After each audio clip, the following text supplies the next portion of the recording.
در دانشگاه دولتی حقوق بیزنس و سیاست تاجیکستان ملاقات کارمندان ریاست عدلیه ولایت سوخت با دانشجویان برگزار گردید. این اقدام با مقصد تحکیم روند تعلیم و تربیت، بلند برداشتن سطح معرفتی حقوقی دانشجویان، پیشگیری از عامل‌های نامطلوب در محیط دانشگاه راه اندازی شد. در هفته چهاربینی سردار ریاست عدلیه ولایت سوخت اشتراک نموده دایر به مسائل مهم تعلیمی از جمله نقش جوانان در پیشرفت ساحه‌های خواجگی خلق، آموزش زبان‌های خارجی سخنرانی نمود. همچنین تاکید گردید که آینده دولت و ملت در دست جوانان است، زیرا آنها معرف کننده دولت و ملتند.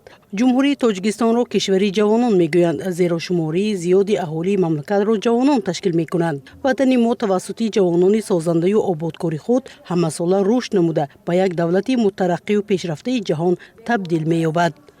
ضمن ارائه پیام‌های خشم، اساسگزار صلح و وحدت ملی، پیشوای ملت، پرزیدنت جمهوری تاجیکستان محترم امام علی رحمان جوانان را آینده‌ساز ملت می‌نامند. امروز به علم، به معرفت، به سوادناکی، به دانستن زبان‌های خارجی، به دانستن تکنولوژی زمانوی، تکنولوژی رقمی و اینوواسیونی جوانان موقع خود را در جامعه پیدا کرده نمی‌توانند. امروز ما به سهم جوانان بار دیگر رسانیدیم، تاکید نمودیم که از پس دانش آموزی شوند، خود را صاحب معرفت نگردانند، چون که شخصی که صاحب معرفت است، معرفت اخلاقی، حقوقی، سیاسی دارد، آینده درخشان را به دست آورده می‌تواند.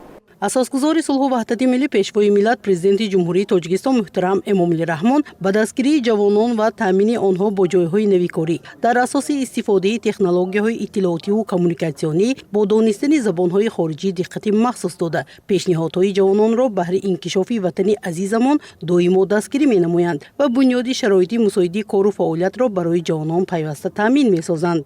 طبق قانون جمهوری تاجیکستان درباره جوانان و سیاست دولتی جوانان حقوق به مهنت، استراحت، حفظ سلامتی و تحصیل داشته. همزمان دولت دستگیری عائله‌های جوان و سمت اجتماعی جوانان را در مد اول قرار می‌دهد. قبول کنسپسیا، استراتژی و برنامه‌های دولتی در سمت تطبیق سیاست دولتی جوانان در جامعه، اینچنین تجلیل همه‌ساله روز جوانان تاجیکستان دستاوردهای بی‌نظیر در حیات هر یک جوان سعادتمند کشور ارزیابی گردید. مثلا محیدالله زاده، دلیل علی شیرزاده، شاعر مبین زاده، اخبار.